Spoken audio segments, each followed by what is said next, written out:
प्रिय छात्रों, 10th class math में आपका स्वागत है। आज हम प्रश्नावली 3.5 में ही प्रश्न 1 हल करेंगे, जिसमें हमें दिया है निम्न रेखिक समीकरण के युग्मों में से किसका एक अद्वितीय हल है, किसका कोई हल नहीं है, या अपरिमित रूप से अनेक हल हैं।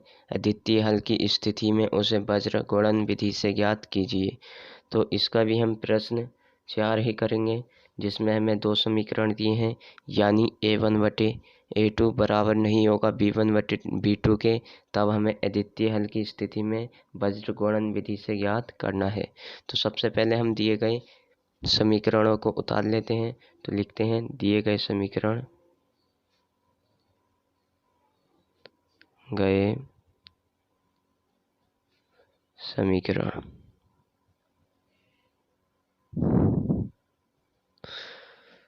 तो एक समीकरण हमारे पास है x माइनस 3y माइनस 7 बराबर 0, और एक हमारे पास है 3x माइनस 3y माइनस 15 बराबर 0।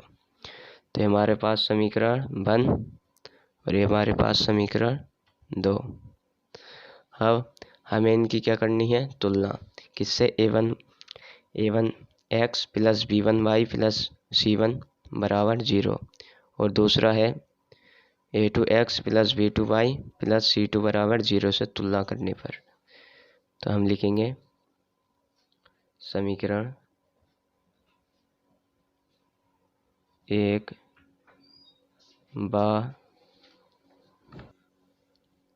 तो इस प्रकार हमने ये लिख दिया, यानी समीकरण 1 और समीकरण 2 को A1 बटे एक्स प्लस B1 बटे वाई प्लस C1 बराबर 0 तथा A2 x plus B2 Y plus C2 बराबर 0 से तुलना करने पर। तो हम देखेंगे A1 एक्स हमारा कौन सा होगा, तो जो वन वाली संख्या होती है A1, B1 और C1, वो समीकरण 1 में देखते हैं। यानी A1 एक्स जो होगा हमारा x होगा, यानी कि x एक x है तो यहाँ पर 1 होगा, यानी A1 जो बराबर होगा हमारा 1 होगा। अब ठीक इसी प्रकार B1 देखते हैं, तो पहले समीकरण में क्या होगा, -3 होगा। अब C1 देखते हैं तो क्या होगा, C1 होता अचर पद, और पहले समीकरण में अचर पद कौन सा है, -7। अब ठीक इसी प्रकार A2 निकालते हैं। A2 होता दूसरे समीकरण वाला, तो दूसरे समीकरण में A2 क्या होगा, 3। ठीक इसी प्रकार B2 क्या हो जाएगा, -3, और C2 क्या हो जाएगा, कोमा अचर पद -15। अब हम इनका अनुपात निकाल लेते हैं, यानी A1 बटे A2 का अनुपात, और B1 बटे B2 का अनुपात, और C1 बटे C2 का अनुपात। तो आइए लिखते हैं A1 बटे A2 बराबर कितना है, 1/3। अब B1 बटे B2 का अनुपात कितना होगा, -3 बटे -3, और C1 बटे C2 का अनुपात क्या हो जाएगा, -7 बटे -15। अब देखते हैं, माइनस से माइनस कैंसिल, 3 कन 3 1, तो ये क्या आया हमारा, 1/1। सही है। अब ठीक इसी प्रकार माइनस से माइनस कैंसिल, तो ये हमारा C1 बटे C2 क्या है, 7/15, और ये हमारा ऐसे ही रहेगा। तो अब यहाँ पर लिखते हैं 1/3 बराबर है 1/1 बराबर 7/15, यानी A1 बटे A2 बराबर नहीं है B1 बटे B2 के, तो इसकी कोई आवश्यकता नहीं है लिखें या ना लिखें। यानी A1 बटे A2 का मान जो है B1 बटे B2 के मान के बराबर नहीं है, तो तीसरी वाली को देखने की कोई ज़रूरत नहीं है। तो यहाँ पर लिख देंगे A1 बटे A2 का मान जो है बराबर नहीं है B1 बटे B2 के,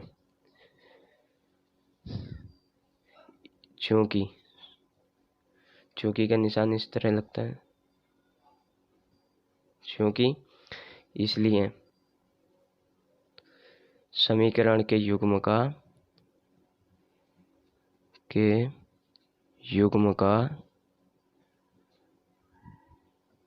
एक अद्वितीय हल है, एक अद्वितीय हल है।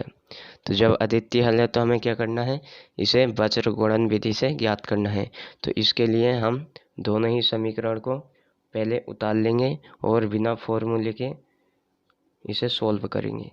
तो पहला समीकरण था हमारे पास x माइनस 3y माइनस 7 बराबर 0, और दूसरा था हमारे पास 3x माइनस 3y माइनस 15 बराबर 0। तो अब हम यहाँ से बगैर फॉर्मूले के इसे हल करेंगे। तो इसके लिए आपको एक क्रम याद रखना होगा। जिस तरह फॉर्मूले में होता है सूत्र याद, यानी फॉर्मूला आपको याद नहीं करना है। तो पहले जाली जो वो होती है हमारे पास x बटा होता है, दूसरा होता है बराबर में आपको माइनस याद रखना है y बटा और 1 बटा, इस प्रकार से होता है। और यहाँ पर आपको माइनस याद रखना है, इनके बीच में यहाँ पर माइनस होगा। अब जब x वाले पद की इसकी बात हो रही है तो हम x वाले पदों को छुपा लेंगे, यानी कि 3x और x को छुपा लेंगे। देखिए इन दोनों की छुपा लिया हमने, इन दोनों को, और जो बाकी बचे यानी कि y वाले पद और अचर पद उनकी आपस में गुणा कर देंगे। देखिए माइनस 15 की गुणा माइनस 3 से होगा 15 या 45 का ही का प्लस का, तो यहाँ पर लिख देंगे 45 प्लस का हो गया। अब माइनस 3 की यहाँ पर होगी माइनस 7 से माइनस माइनस प्लस 7 या 21, ये आ गया हमारा 21। बीच में माइनस आपको याद रखना है। अब ठीक इसी प्रकार इसकी बात करते हैं y, तो y वाले पदों को छिपा लेंगे, यानी इनको माइनस 3y को माइनस 3y को छिपा लिया, अचर पद और x वाले पदों की गुणा कर देंगे। तो माइनस 15 की गुणा जब यहाँ होगा, क्योंकि ये x 1 है तो माइनस 15, यह आया माइनस 15 हमारा। अब बीच में माइनस तो पहले से ही है, अब 3 की गुणा माइनस 7 से होगा तो क्या हो जाएगा माइनस के 21, ब्रैकेट में बंद कर देंगे।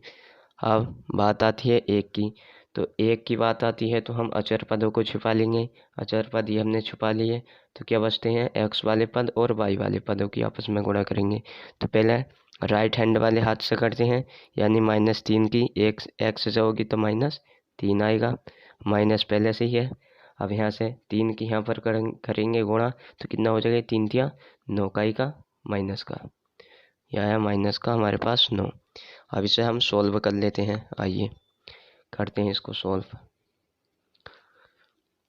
ये क्या हो जाएगा x बटे 45, यानी 21 कितना हो जाएगा 24 बचेगा प्लस का, बराबर यहाँ पर माइनस है y बटे माइनस 15, माइनस माइनस प्लस हो जाएगा कितना 21, बराबर 1 बटा माइनस 3 प्लस 9 हो जाएगा, क्योंकि माइनस माइनस प्लस हो गए। अब यहाँ से देखते हैं आगे से, x बटा 24 बराबर माइनस का है ये y बटे, यहाँ कितना बच जाएगा, यहाँ पर बचेगा हमारे पास 6 प्लस का, बराबर 1 बटा, यहाँ पर भी कितना बचेगा 9 में से 3 गए तो 6।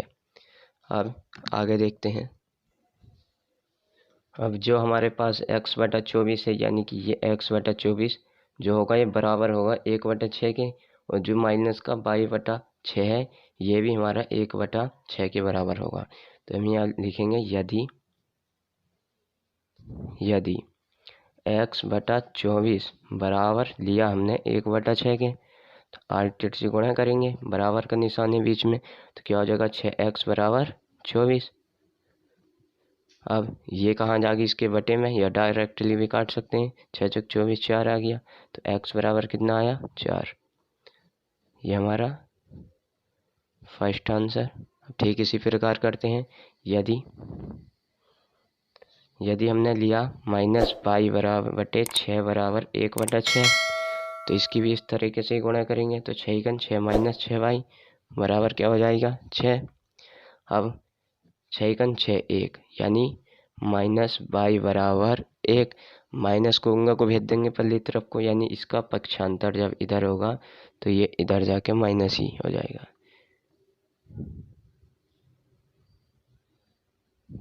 माइनस गया हमारा इधर को, तो क्या हो गया माइनस का 1, तो y बराबर आया हमारा माइनस का 1 आंसर।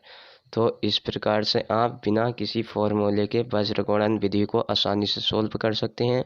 ये वीडियो आपको पसंद आया हो तो वीडियो को लाइक करें, चैनल को सब्सक्राइब करें। कल फिर हाजिर होते हैं एक नई वीडियो के साथ। तब तक के लिए धन्यवाद।